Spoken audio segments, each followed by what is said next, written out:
Durante miles de años, los nativos del continente americano han permanecido prácticamente aislados del resto del mundo.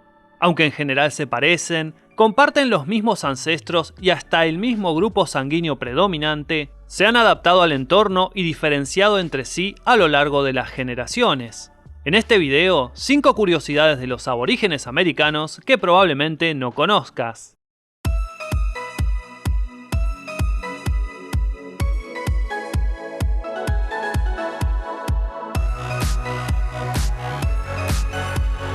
Adaptados a vivir en las alturas. Vivir a grandes alturas es un reto difícil. La radiación solar es alta, el clima se vuelve extremo y el aire es menos denso, haciendo que escasee el oxígeno para respirar con la normalidad con la que se haría a nivel del mar. Para compensar esto, el cuerpo produce más glóbulos rojos y hemoglobina que aumentan la captación y el transporte de oxígeno en el organismo. Pero para poder prosperar en el altiplano y las montañas, además de una sangre más espesa, los pueblos andinos como los quechuas han desarrollado adaptaciones evolutivas a lo largo de las generaciones. Por ejemplo, en el torso.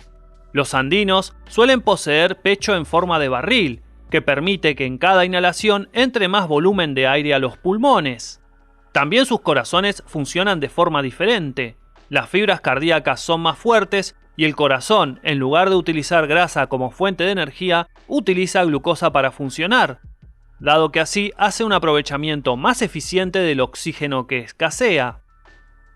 Estas adaptaciones genéticas son el resultado de la selección natural, que a lo largo de generaciones va modelando a las poblaciones.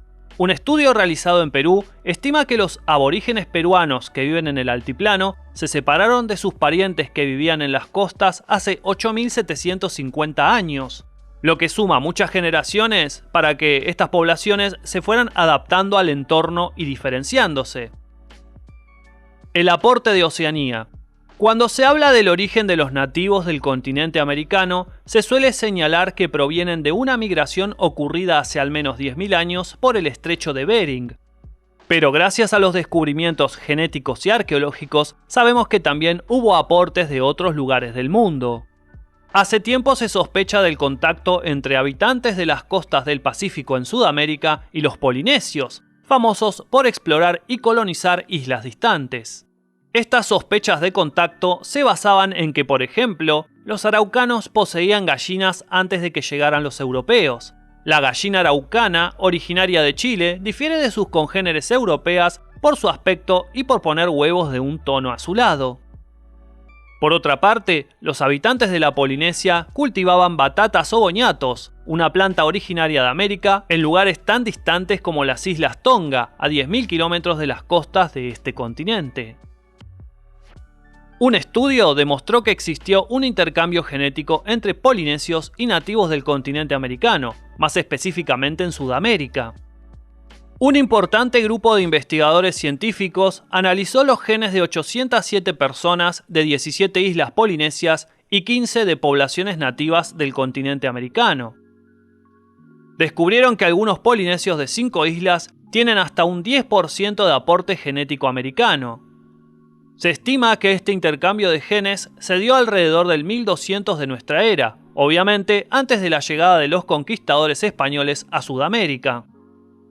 Todavía no existen evidencias contundentes que indiquen si fueron los americanos los que navegaron hacia el oeste y originaron el contacto, o si fueron los polinesios que venían avanzando hacia el este durante siglos los que alcanzaron América.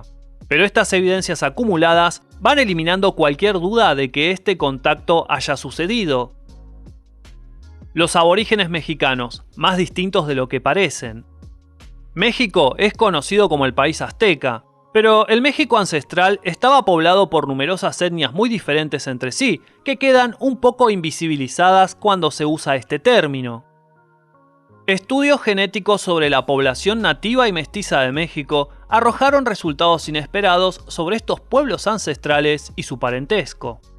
Por ejemplo, entre algunos grupos había tanta distancia genética como la hay entre un surcoreano de un alemán, como pasa entre los seri de la costa noreste de California y los mayas lacandones de la frontera sur del país. Esta diferencia fue heredada por sus descendientes mestizos, que al parecer siguen habitando más o menos en las mismas áreas que sus antepasados originarios. Las barreras geográficas como desiertos, selvas o cadenas montañosas propiciaron esta diferenciación. El asunto es importante para la cuestión médica, dado que según el origen genético del individuo, puede reaccionar distinto a una medicación o tratamiento o poseer tendencias a contraer determinada enfermedad.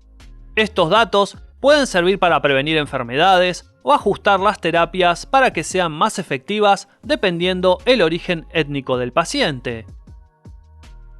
Los gigantes patagónicos.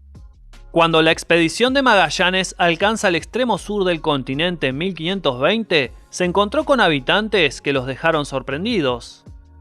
Según Antonio Pigafetta, el cronista que fue a bordo de la misión, eran de talla tan elevada que las cabezas de los españoles alcanzaban apenas la cintura de estos gigantes.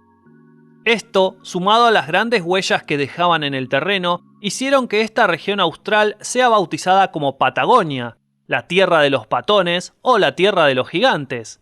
Tal vez la narración haya sido exagerada.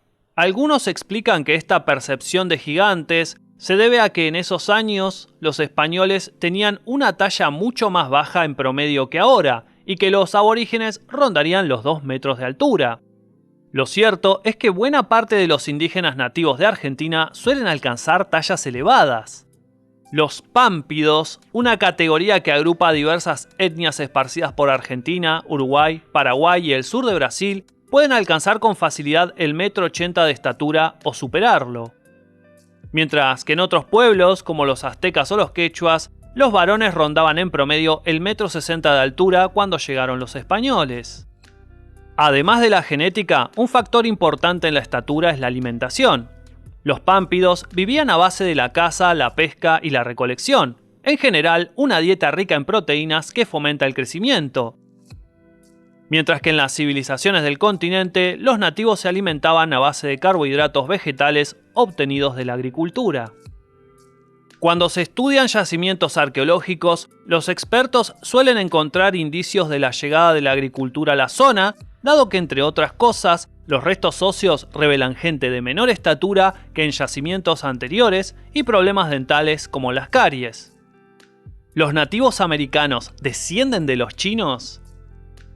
Un error común de la gente es asociar a los aborígenes con los asiáticos del este por poseer algunas características en común, como los ojos rasgados y oblicuos y otras facciones. De ahí que muchos crean que descienden de algunos pueblos asiáticos del este actuales. Pero verlo de este modo es un error. No es lo mismo descender de determinado grupo humano que tener antepasados en común. Aunque los asiáticos y los nativos americanos han estado separados por miles de años, con la genética es posible rastrear parentescos. Un estudio de ADN vinculó a iroqueses, aztecas e incas con los pueblos de Altai nativos de Siberia como sus parientes más próximos del otro lado del océano. En algún momento, entre 15.000 y 30.000 años atrás, los antepasados de los aborígenes americanos y los pueblos de Altai se dividieron. Unos se quedaron en Asia y otros emprendieron el viaje hacia el este. De ese grupo original descienden prácticamente todos los aborígenes. Esta afirmación está basada en el rastreo de los linajes que emparenta a todos y en la predominancia del grupo sanguíneo O en todos los pueblos nativos del continente. No olviden dejar un like, suscribirse si todavía no lo hicieron cliqueando la campanita y como siempre los digo, nos encontramos en otro video de Detrás del Dato. Saludos.